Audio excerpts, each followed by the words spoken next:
Yo me imagino que ella en el gabinete lo habrá representado a la ministra Maya Fernández y Camila Vallejo cuando se peleaban por quién llevaba la cuestión. Ese impuesto, que fue instalado por Pinochet después del terremoto del 85, ni Pinochet lo eliminó. El haber emplazado a José Antonio Kast como lo hizo y las respuestas que hubo. Hay gente que se ha preguntado por qué el presidente está haciendo esto. Bueno, hablábamos de presidente hace un comienzo y claramente la agenda esta semana la marca el presidente. No sé si va para bien o para mal, pero en la presentación de del presupuesto 2026 arremete contra el recorte de los $6.000 millones de José Antonio Kast, lo que generó reacciones. Bueno, Johannes Kaiser criticó duramente al presidente por haberlo hecho, también lo hizo Harold Maynicos, lo hizo Evelyn Matei, pero la respuesta más dura fue la del propio José Antonio Kast, que habló de un acto de cobardía, un acto de corrupción y un acto lleno de mentiras. Y se tensionó el ambiente, pues el presidente dijo: yo no me meto en pelea chica, una pelea chica que él crea, pero marca definitivamente la semana, y se ha hablado mucho de intervencionismo electoral. ¿Hay intervencionismo electoral del presidente Gabriel Lamparto o no? La verdad es que no importa nada, porque el intervencionismo electoral nunca queda en nada. O sea, lo voy a responder como abogado. No he visto nunca un intervencionismo que no sea brutal, pero dentro de los cánones de la libre expresión, jamás un contralor va a sancionar eso como, perdonen que conteste como abogado, jamás lo va a hacer como. Entonces, creo que lo relevante de esto no es lo jurídico, y creo que todos los parlamentarios que desfilan a la Contraloría cada vez que esto pasa en cualquier elección pierden literalmente el tiempo. Hubo parlamentarios de la UDI que hicieron pero pierden el tiempo, o sea, el mono político. Más allá de eso, yo considero que sí, que hay intervencionismo. O sea, una cosa es que no sea sancionable y otra cosa es que el jefe del Estado ingrese a la discusión presidencial y baje a la discusión presidencial. Sobre los 3 adjetivos, José Antonio Kast, fíjate que yo estoy de acuerdo con él. Está lleno de mentira. ¿Qué más dijo? Un acto de cobardía. Era un acto de cobardía. No, de cobardía, bueno, eso. Yo creo que tiene que ver por el hecho que es solamente hacia un lado, que no tiene la posibilidad de la retruquen. No, maravilloso. Esta semana tuvimos a Jara diciendo que la reconstrucción en Viña era un desastre. Yo me imagino que ella en el gabinete lo habrá representado a la ministra Maya Fernández y Camila Vallejo cuando se peleaban por quién llevaba la cuestión. Y eso es un muy buen punto. La encargada de la reconstrucción en alguna fase fue su correligionaria y jefa de campaña. Que se peleaba con Maya Fernández Allende, quien llevaba la batuta. Que querían saber y ayer senadora. Y ayer dijo que iba a bajar las cuentas a la luz cuando Perdó la ha subido. Solo este año un 7,1. Entonces uno dice, a ver, yo creo que esta campaña, lamentablemente, por muchos candidatos está bien llena de mentiras. Y yo creo que la gente se tiene que informar. Mira, yo creo que el presidente no debe entrar en esta cuestión, no debería haber entrado, pero sí hay un elemento de crítica que a mí me parece razonable que la gente lo conozca y que a mí me preocupa. Yo creo que lo que dice José Antonio Kast sobre ahorrar $6.000 millones en 18 meses, me parece que no decir cómo lo vas a hacer es una irresponsabilidad y una falta de respeto con el electorado, así tal cual, porque es técnicamente imposible, porque varias cosas requieren de ley, porque algunas administrativas se podrán hacer, porque José Antonio Kast contesta: voy a echar a todos sus amigos corruptos. Sí, está bien.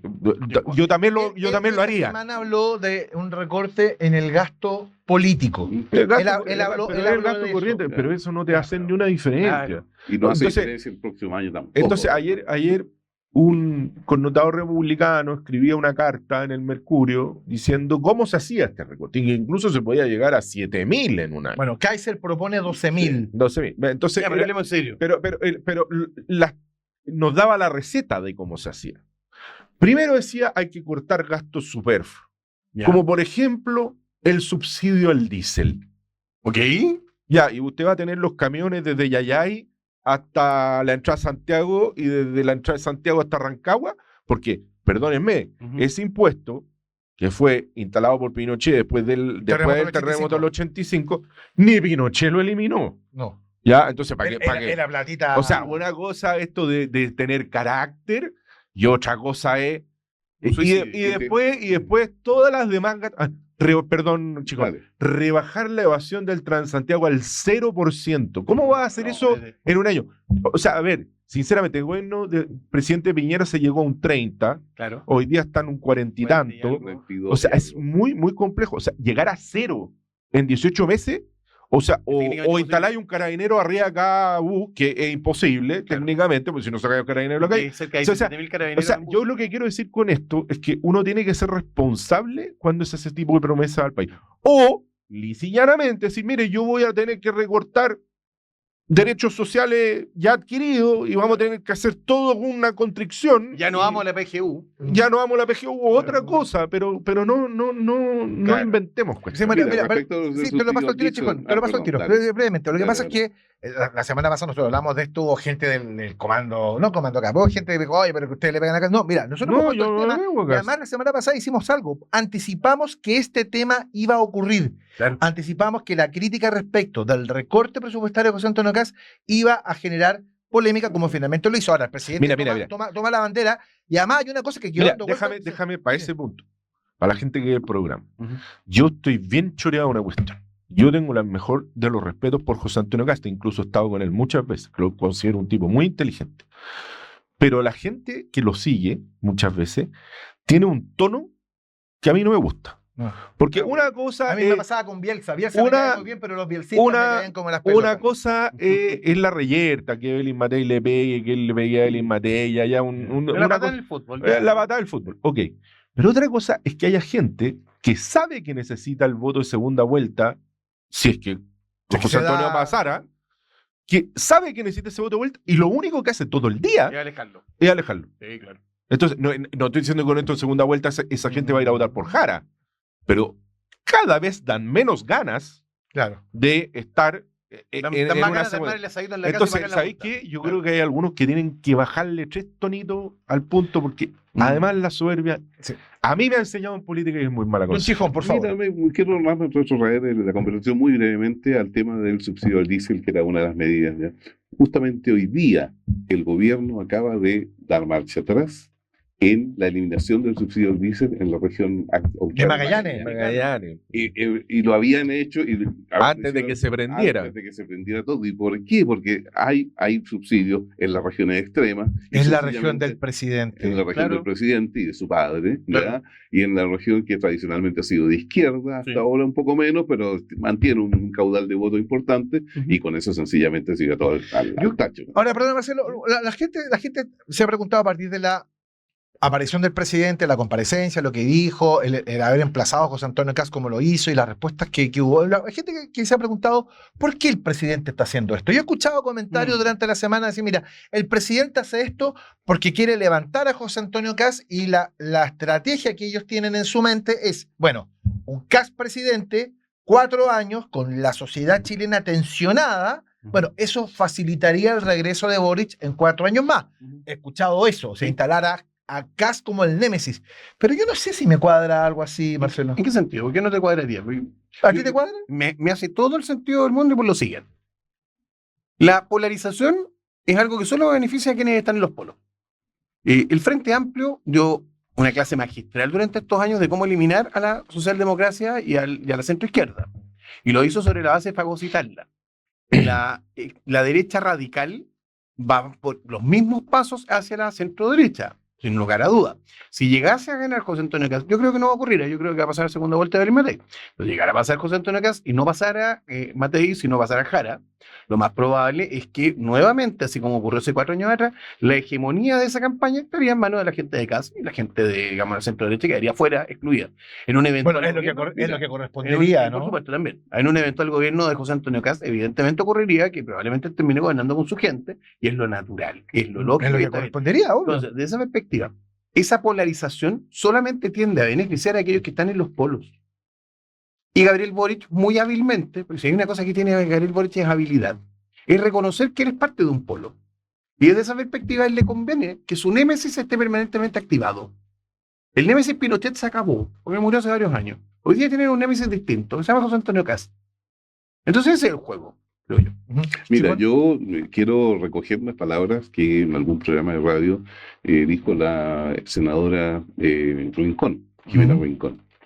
que ella no solamente adhería a esta idea de que el presidente lo que buscaba era convertirse en un némesis, nuevamente estamos en un escenario político en el cual este gobierno y su presidente, el presidente Boric, va a quedarse prácticamente sin ningún legado.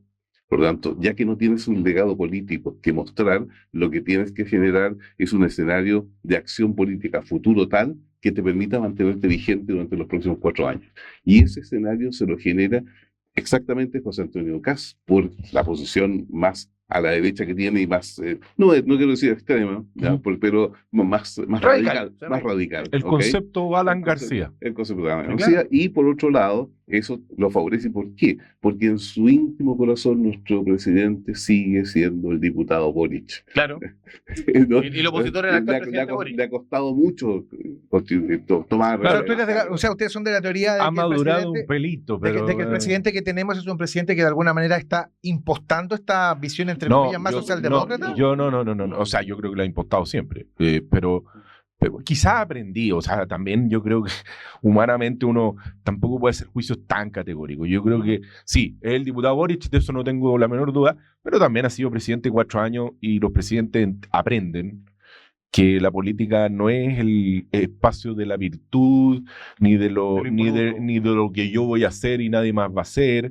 Y que yo soy el único que le puede hacer la transformación. Los presidentes aprenden una cosa que don Patricio Elwin decía muy bien, que es el arte de hacer lo posible. Y que como antes dijo muchos años atrás Max Weber, digamos, estar en el poder es hacer un pacto con el demonio. Con el demonio, exacto. Y lo sabían los primeros cristianos, dice. Claro, entonces yo creo que si hay un problema, fíjate, y ahí retomo las palabras de Marcelo de Chico.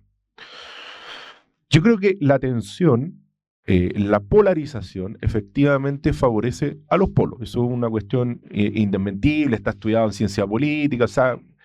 Y yo creo que, claro, Boric enfrenta a un gobierno sin ningún legado importante, relevante, porque tú me decís, la PGU, o sea, lo que pasó con la reforma de pensiones, la reforma de pensiones terminó siendo exactamente lo que ellos no prometieron. Claro. O sea, entonces... Creo que hay... ¿Te Boric con la polera? No más FP, no más TPP-11. O sea, por favor, y ahora están tratando de ampliar el TPP-11 a la ASEAN. Entonces uno dice, perdón, yo... que me registren. Yo me acuerdo que era un grupo político que decía que los gráficos no daban de comer. Claro. Y ahora están vueltos locos porque, no sé, subió medio punto el IMASEC sale con champaña. No, pero mira, para terminar ese punto, yo diría que el problema de los polos es uno muy grande. La segunda vuelta, lo estudiaba ayer a propósito de las segundas vueltas peruanas. Las segundas vueltas tienen un gran problema. Bueno, como todos los sistemas políticos, pero no hay gran problema porque cuando pasan los polos, a la segunda vuelta, los presidentes que salen, el presidente que se elige de esa segunda vuelta, como es de un polo y el otro de otro polo, tú eliges, mucha gente elige con un voto que se llama voto prestado.